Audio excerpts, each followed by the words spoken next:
தங்கை திரௌபதி சிறங்கி சிறவாங்கி ஆசீர்வாதம். உன்னை காண நான் எதற்காக வந்தேன் என்றால் அன்று ஒரு நாளிலே தர்மபுத்திர மகாராஜன் அப்பேற்பட்ட துரியோதன இடத்திலே தாயக்கட்டிய மாயக்கட்டிய செய்து ஆக்கி தூது சொக்கட்டம் ஆடி பாண்டவரை 12 வருஷம் வனவாசம் ஓராண்டு அஜாதவாசம் ஓட்டி வைத்தான் துரியோதனன். கடகத்திலே படாத கஷ்டமெல்லாம் பட்டா தருமர். அப்பொழுது என்னை தூதாக அனுப்பி வைத்தார்கள். பாண்டவருக்கு பாகத்தை கேட்டு வருவாங்க. அத்திராபுரம் சென்று துரியோதனா பாண்டவருக்கு சேர வேண்டிய பாகப்பிரவனை கொடுக்க வேண்டும் என்று சொன்னேன். துரியோதனன் சொன்னான் என்ன பார்த்து, மாமா பாண்டவருக்கு நாடு கிடையாது, நகரம் கிடையாது, ஒரு வீடாவது குடி என்று கேட்டேன். கொடுக்க முடியாது நினைத்தான்.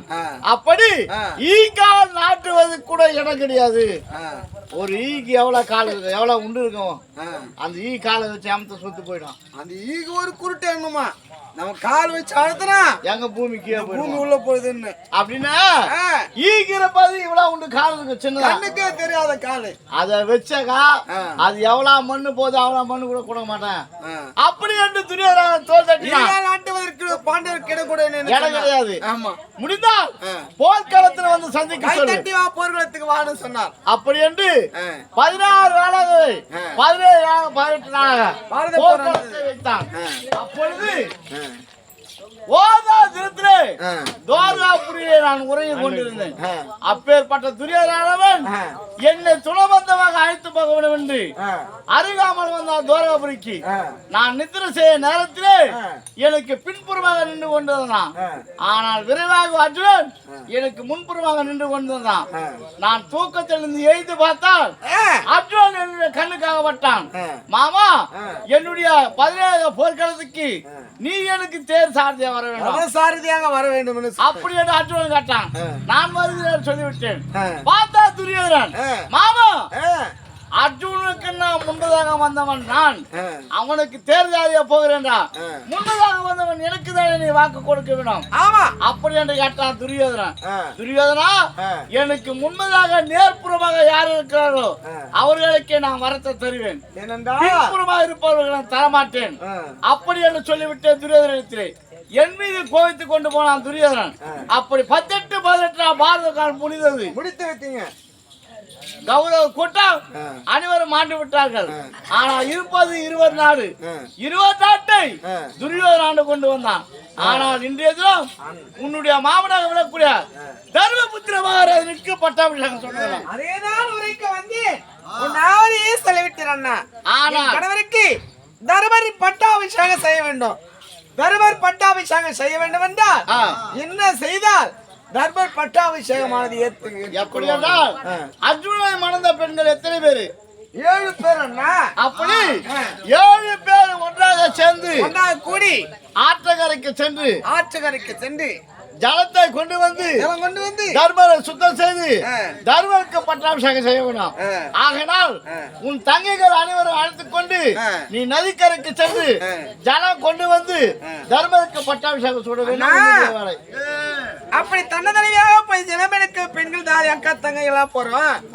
ஏதாவது ஆபத்து நேர்ந்துடலாம். ஏமா அதுக்குன்னு நான் பக்கபாலமா இருக்கேன், நீ ஏன் பயப்படுற? அண்ணா எங்களுக்கு ஏதாவது ஆபத்து நேர்ந்தால் ஹரி கோவிந்தா என்று அழைத்தார் விரைவாகவே நான் வந்து விடுவேன். எங்களுக்கு துயர்பட வேண்டாம். உன் தங்கைகள் அர்ஜுன மனைவியை அழைத்துக் கொண்டு அதோ ஓடுகிற கங்கைக்கு சென்று ஜலம் கொண்டு வருவாய். அப்படியே கொண்டு வருவாங்க. கணவருக்கு பட்டாபிஷேகம் செய்ய வேண்டும் என்றா சரி என்ன அண்ணாவும் உரைத்திருக்கின்றான். என்ன சொன்னார் அண்ணா? உன் கணவரை மணந்த பெண்கள் எல்லாம் ஒன்றாக சேர்ந்து ஜலம் கொண்டு வந்து அதிகால் 5 மணி அளவிலே தர்மர் பட்டாபிஷேகம் செய்ய வேண்டும் என்று சொல்லியிருக்கிறான். ஆமா நான் ஒருவனாகி ஜலம் எடுப்பதற்கு போகக்கூடாது. என் அக்கா தங்கைகள் இருக்கிறார்கள். நான் வரவைத்தேன். சொல்லுமா? நான் வரவைத்தேன் என்று அக்கா தங்கையால் அழைத்துக் கொண்டு வர வேண்டும். சரி அப்படியே ஆகட்டும், நான் சென்று வருகிறேன். புறப்பட போகலாம். வந்த வேலை நிறைவேற்றிட்டு நான் வருகிறேன். போயிட்டு பத்திரமா பக்கத்துல தூக்கி கொண்டு அதை கேள்வியிலே அப்புறமாக திரௌபதி மாதம் வந்த பிறகு தன்னுடைய தங்கைமார்கள் அழைக்க தங்கைமார்கள் சுபத்திரா அல்லி நாகக்கண்ணி பவளக்கொடி சவனா ஆடி வருவதற்காக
ஓடியா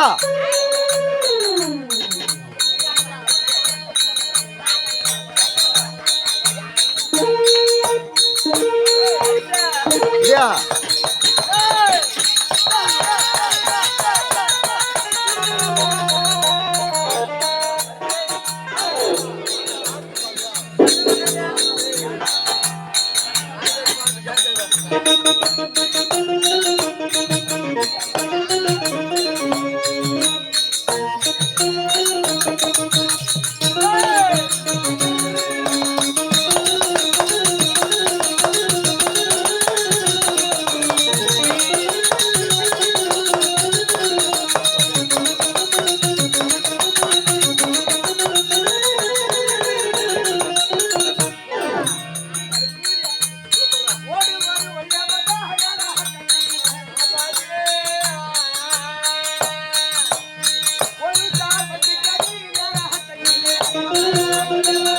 ஓடு ஓடு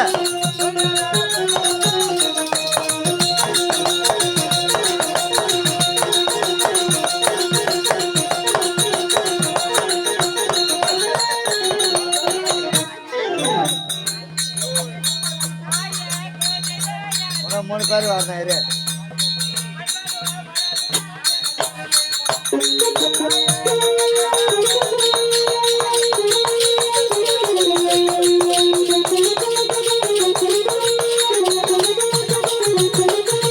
ஓடு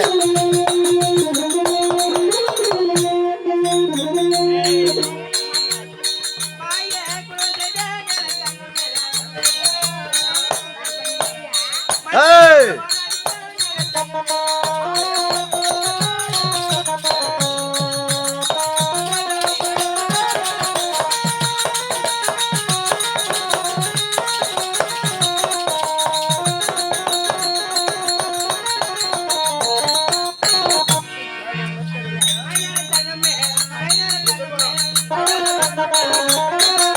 கேட்கலாம்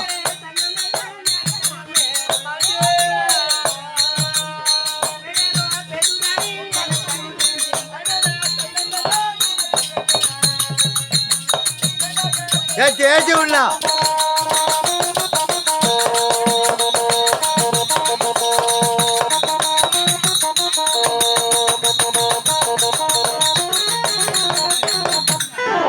ஓடியா ஓடியா ஓடியா